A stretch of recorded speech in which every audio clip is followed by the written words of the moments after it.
This is The Edge of Innovation, Hacking the Future of Business. I'm your host, Paul Parisi. And I'm Jacob Young. On The Edge of Innovation, we talk about the intersection between technology and business, what's going on in technology, and what's possible for business.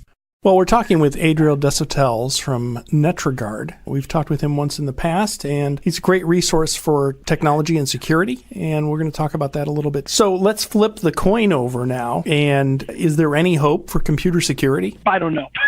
Yeah, that's a fair... So, yeah.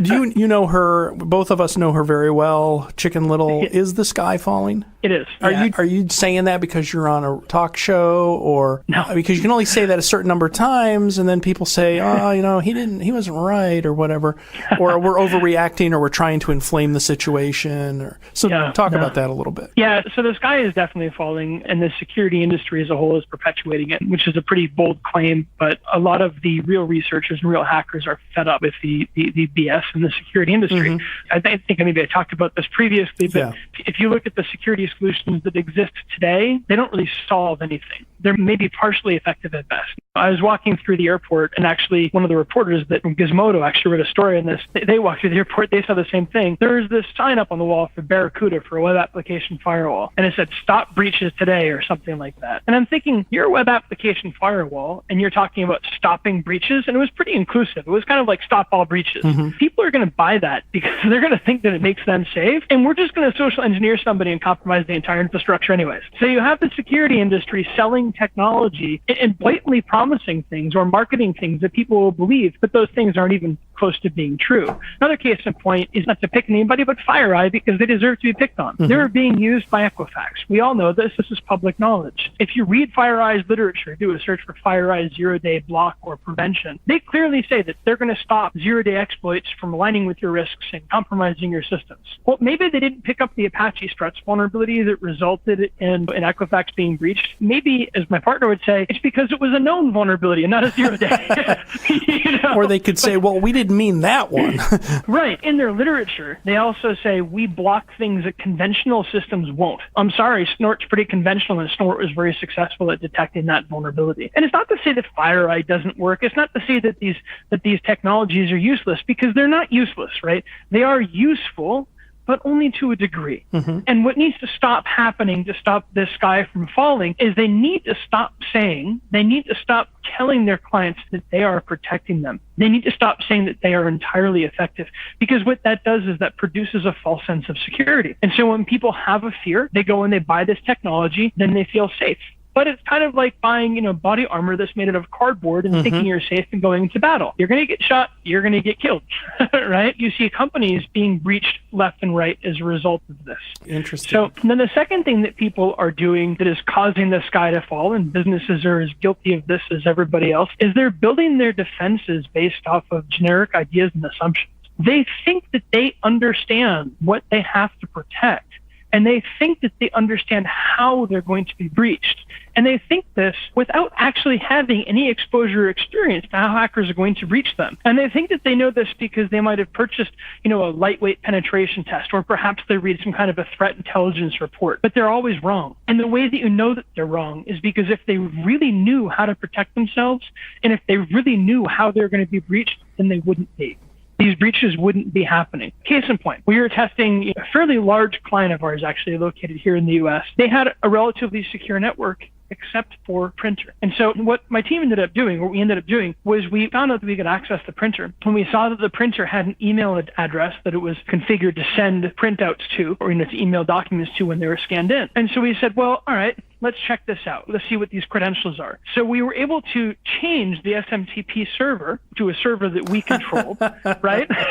And we were able to get this printer to authenticate to us, and of course we captured the credentials. Lo and behold, those were domain admin credentials. Wow. We took the entire network. So they protected all their assets. They were using state-of-the-art technology. There's this new company that came out. They have this AI product that they talk about. They were using that product, and they were using some other technologies, and they protected what they thought was everything except for the printer, because who cares about a printer? Right. Well, we do. When was this? Was this a year in the past year? Yeah, this was probably 6 months ago, 5 months ago. So this is a contemporary story. It's right now. It's not like, this was 6 years ago.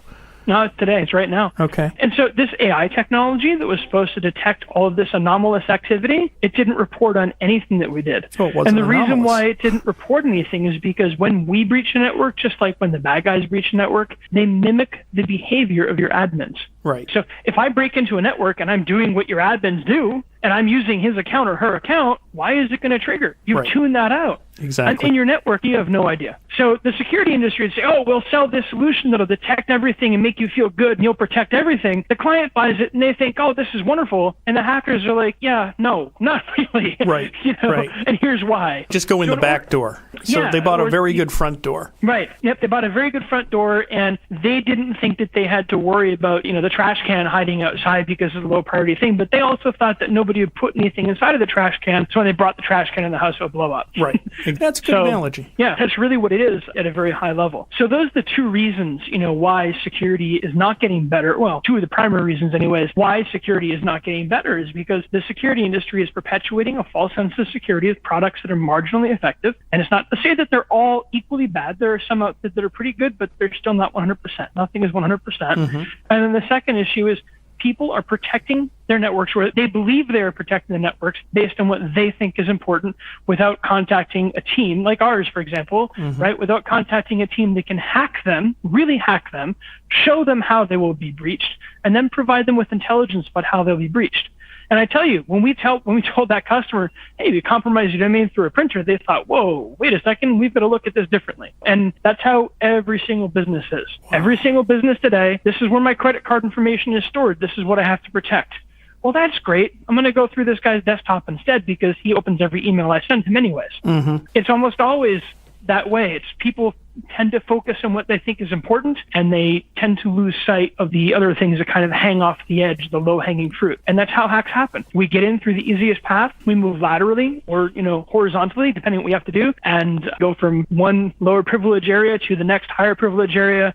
And we keep on getting more and more privileges until we have full control over everything. And by the time we finish breaching an infrastructure, we quite literally have more control, more access, and more authority than anybody else in the business. That's funny. Right?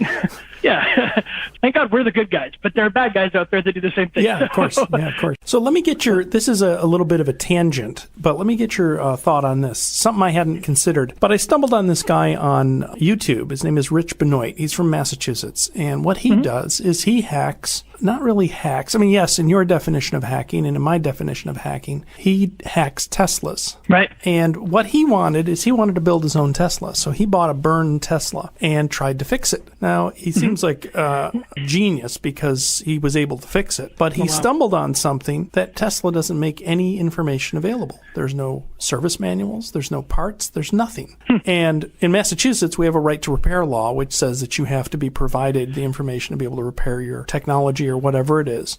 But there's a catch in there, which I didn't realize, that it says they have to. So let's say Apple has to provide the same tools that Apple provides to its dealers. And so for a car repair, they have to, like GM, if they're going to give their dealer the tool, you have to, as an individual citizen, have to have the privilege to be able to buy that. Tesla doesn't give any tools or any documentation to its dealers. They do all of their service themselves. Right. And so you got this guy out there, he's been relatively successful with, and it's really from your definition of a hacker, somebody who's going and doing something you're not supposed to be able to do, and really disassembling it and taking multiple Teslas and taking them apart and putting them together. But just what are your thoughts on that? Because it was an interesting curveball that I thought Tesla was, pretty progressive, and I was really shocked that it was, why wouldn't they let people fix their Teslas? I don't know. So one of my friends actually had dinner with Elon Musk at DEF CON. I don't know much about the dinner that went on, but the fact that Elon Musk went to DEF CON made me think, well, geez, this guy must really care a lot about security. And hearing him talk and things like that about security also makes me think that he's very passionate about it and he cares a lot about it. My suspicion is that Elon Musk sits at a very high level in the company, and there are a lot of people that sit between him and the cars. Yeah. And I'm wondering if perhaps some place in between there, his passion passion for security is sort of defeated by the drive for the business or the need to keep things proprietary or things like that. But I'm not sure. I know that, at least I believe that Tesla has a bug bounty program now. So from that perspective, they definitely condone the hacking of their cars from a security perspective. And honestly, if this guy is tearing apart broken down Teslas and building up new Teslas, if he comes across a bug, I'm sure he could approach Tesla and say, hey, exactly. Here's a vulnerability. I don't know why they're not making it easier to do, though, given that they have a bug bounty program. It could be just a political disconnect internally, or there could be ulterior reasons that we're just not aware of. Sure, absolutely. It was an interesting thing that I hadn't anticipated. Do you need a website that actually works and is easy to update? Savior Labs is a Boston web services firm that cares for your business and your team. We solve problems so you can focus on what you do best. Just follow the link in the show notes and enter code WEB1 for more information. So I'll get the next question. I think this might be one of our last ones, is what do you think about autonomous vehicles? And given the security profile? Yeah. So I know that I can kill you if you drive a car that is 2006 or older, just because of how vulnerable the networks are. I think that autonomous vehicles are a great and very convenient idea, and I use the word convenient deliberately. Convenience is sort of the anti-security. Convenience is what drives people towards vulnerability. Case in point, critical infrastructure systems were not designed to be connected to the internet. But how convenient is it that we can connect them to the internet so we can get readings off of these systems from afar, as opposed to getting close to these systems and picking things up locally? Well, you look at autonomous vehicles, and the state of security as it exists today, it terrifies me. I think it's a great idea. I think it's something that's necessary. I mean, especially as people age. As I get older, I don't want to be stuck at home because I can't see or I can't drive safely. And I know I don't want to drive if I can't drive because I'm not able. I'd love to have an autonomous vehicle. But I would not love my autonomous vehicle to be hacked so that it drives at 120 miles an hour into the side of the building.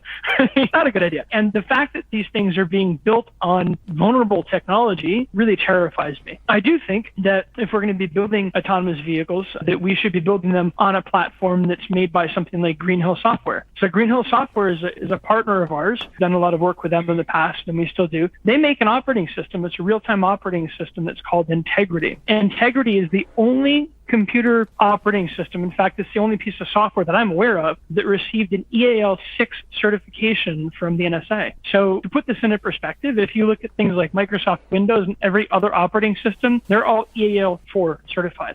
What EAL6 means is it means effectively that there's no vulnerability. Now, when we first met with Integrity, with Green Hills, we actually took one of their devices and we spent a lot of time trying to hack one of their devices. I put 8 of my zero-day guys on it. And these are guys that tear apart telephones, they tear apart everything. After several months of them trying to find something, they all became very frustrated and gave up because they could find nothing. Wow. Now, to kind of get even deeper into perspective, this system has gone through mathematical tests. So Integrity has gone through tests, and those tests demonstrate true separation between processes, and they really demonstrate at a very, very high level, in layman's terms, that there is no vulnerability in this technology. And so if you're going to be using technology in cars, don't base it on some Linux derivative or Windows or what's being used today. Go and base it on something like Integrity. Now, Integrity is currently used in our fighters. It's used in submarines. It's used by the military in lots of different places because it is that secure. I see. So they actually have quite a big user base. In fact, they're used in many of the Boeings now. So they're really used in different places where people actually care about security. So going back, if these companies were to use something like Integrity, I feel pretty good about the autonomous cars as long as they couldn't be fooled by putting, something in the road. But if they don't, and these cars stay hackable and everything stays as vulnerable as it is, I really don't want to have anything to do with it because I don't want to see what happens when somebody exploits something and causes my car to do something crazy. Well, yeah, I can just see Windows on a car or any operating system, really. That's right. cool. So Green Hills. Yep, Green Hills Software. Cool. Yeah, they're a close partner of ours. We're actually trying to talk about them more and more only because they quite literally have the only piece of technology that we have ever seen that has never been vulnerable to anything. If you look up Integrity OS, I think it's the National Vulnerability Database, you'll see every other operating system has vulnerabilities, and they've all had vulnerabilities. Green Hills Software, their Integrity platform, 0 vulnerabilities ever in history. Wow. Now, you earlier said there was only one piece of technology that you could never hack. Is this that? That is the only one. And trust me, we have tried, and we were convinced that when we first saw this thing, oh, there has to be a vulnerability somewhere, but I can't tell you how they do it, but if they were to explain to you how they do what they do, it would make a lot of sense. And you'd say, well, of course there's no vulnerability in this. It's really pretty remarkable. But we were convinced that we could find a flaw in something. Because, I mean, you give us a page of code and we'll find a mistake. Sure. The way they do it is, is really brilliant. And it feels weird for me to say this, but there's no vulnerability. That's right? really cool. So it's possible. There is a place where the sky hasn't fallen completely. And yeah, it's possible because it really boils all the way back down to Dan O'Dowd, who's their founder and CEO. He had an idea about how to make things secure, and he did not bend. He did not waver. And so when he implemented this idea, everything had to adhere to this idea. And he was right. He said, this is how we are going to make software. And this is what this software will do, and this is why it will never have a vulnerability. He's right. And the amount of energy they put into making their technology and developing their software and the degree of security around it is phenomenal. It's really an impressive thing. Now, could anybody else do this? I don't know. I really don't know. And not without completely resetting everything and doing everything from scratch. They literally have to just get rid of everything they've ever done and start from scratch. Sure, of course. Because you can't go backwards once you've made mistakes like that. Yeah. Not that long out. So cool. I think we're getting close to the end of our time. Any things you want to leave our audience with? Not really. I mean, I think I've kind of covered everything. All right, cool. If you need good penetration testing, you can come to us, visit our website. We'll hack you. We're not just going to scan you. We'll actually hack you and show you how you breach. So. Cool. Well, all of the show notes will have all the links and everything we've talked about today. And I want to thank Adriel Desautels from Netragard. Really appreciate you coming on and look forward to doing it again soon. Sure. It's my pleasure, Paul. Thank you. All right. Thank you.